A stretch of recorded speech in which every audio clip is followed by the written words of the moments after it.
Back on Adapt and Respond with me, RJ Young. If you're new to the show, consider subscribing to the channel, liking this video, and answer the question in the comments below. Do you think Texas is going to beat A&M? This is not a game that I think is a slam dunk for A&M at all. One, it ain't at Kyle Field. It's at DKR. Two, they're the same football team, like statistically and with the same level of talent. If you look at Marcel Reed and Arch Manning in a side-by-side, it's impossible to tell which one of those guys is Arch Manning and which one of those guys is Marcel Reed, because the stats look almost exactly the same. And that's where I'm coming from with this. So Marcel Reed averages 250 yards passing a game, completes 62% of his passes. That's thrown 25 passing TDs to 8 INTs. Arch Manning, by comparison, has thrown for 251 yards per game, completed 62% of his passes, thrown for 23 TDs, and 7 interceptions. It's the same. Both of those guys are more than capable with their legs to go make it happen. Both of those guys are tremendously talented with their arms, and both of those guys are erratic. Like Marcel Reed tried to throw 6 interceptions in a game against South Carolina, where he also threw for 439 yards, including 9 of 12 for 203 in the third quarter alone. Like, they're streaky like that. So if you cancel out the quarterbacks, what's your rushing attack looking like? Well, Ruben Owens is really good at breaking off a little something on defense. He's a home run hitter, but he's only averaging 57 yards rushing per game because he only gets 10 attempts. I think if it's your bell cow back, it might be a little bit different. It might be a lot like Willie Brown at Arizona State, who last time out had 258 yards on the ground. Quintravion Wisner, though, for Texas, has not had the season that he had last year. As a matter of fact, he is down quite a bit in his 2025 production compared to 2024. So 2024, he rushed for 863 yards in the regular season, right? Through 11 games this season, he's rushed for just 442. Now, he's also down about 60 carries, which I think can matter, but he averaged 4.9 yards per carry last year, and he's averaging 3.9. All this to say that the run game for Texas is not what it was last year, this year. Some of that's the offensive line, some of that's running back room, but Wisner and CJ Baxter, I thought, could be one of the two best tandems in all of the sport, and they just haven't been that. Receiving, it's Casey Concepcion and Ryan Wingo, right? Because Casey Concepcion has been great, 75 yards per game. Ryan Wingo has been great in the second half with 67 yards per game, but he can take the top off the defense if he wants to. Averaging, I think, something like 46 yards per reception. So he's just been doing that. All while we're also seeing people continue to kick the ball to Ryan Niblett. And I'm telling you, we don't have a Devin Hester in our sport. We don't have a Dante Hall in our sport. But he and Bakari Swain at South Carolina, as close as it gets. Punting the ball to him is just bad business. Don't kick him the ball. Don't punt him the ball. Don't do it in kickoff. Don't punt him. Because he has an opportunity to make up for your running game by just taking one back to the house or just flipping the field. If you've got that kind of guy, you're 100% going to have a chance in every game you play.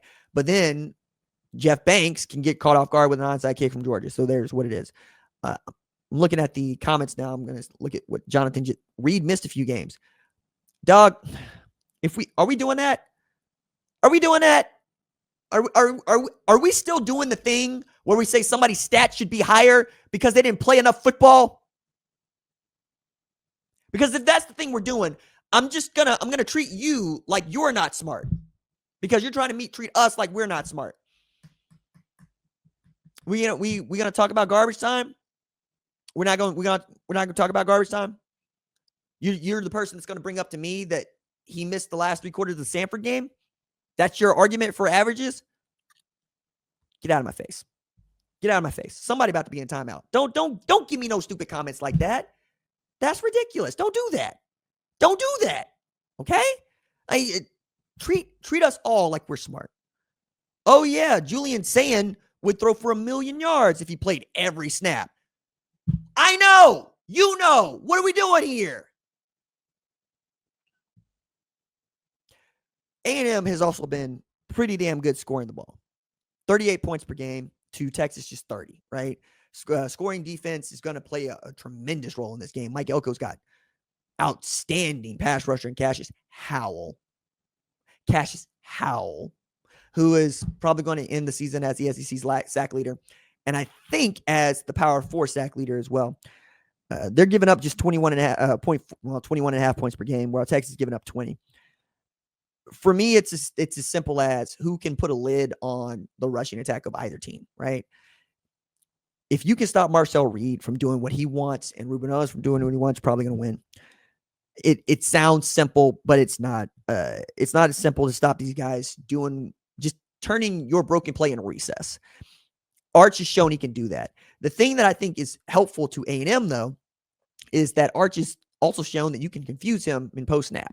So if Mike Elko's got something nasty for a post-snap in passing situations, you might also be able to get some takeaways because Arch sees it about as cleanly as Marcel Reed did last year. That's being unfair to Arch. He sees it better. Marcel Reed was bad last year. Matter of fact, my one hope for Marcel Reed going into this year was that he would learn to throw the football to his people and not other people and to complete his passes at a higher percentage. And he's definitely done that. He is a Heisman candidate. Can he win the Heisman in this game? Probably not. Probably have to be the SEC championship game, but we're all going to watch it. And it being a Black Friday game, it's going to carry a lot of weight. And being the big Black Friday game, it also means it's going to carry a lot of weight. Defensively, if you're Mike Elko, you're also watching every bit of the Georgia film. Kirby Smart has Steve Sarkisian nailed. He dead to rights. Just got him.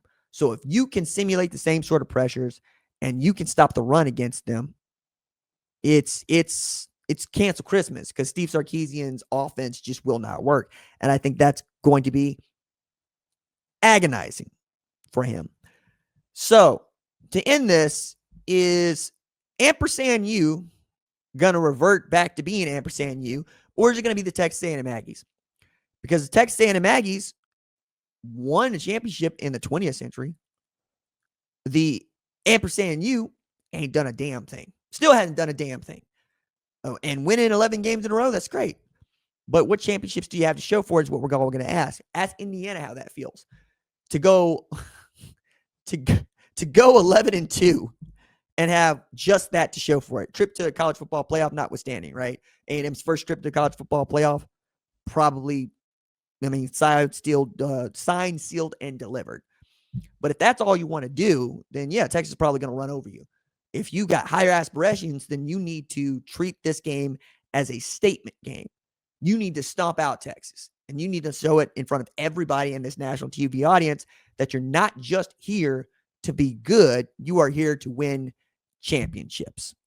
All right, that's going to do it for tonight's episode of Adapt and Respond. We will see y'all tomorrow, Black Friday, covering the games. Saturday, all day, and then win the championship week. Deuces.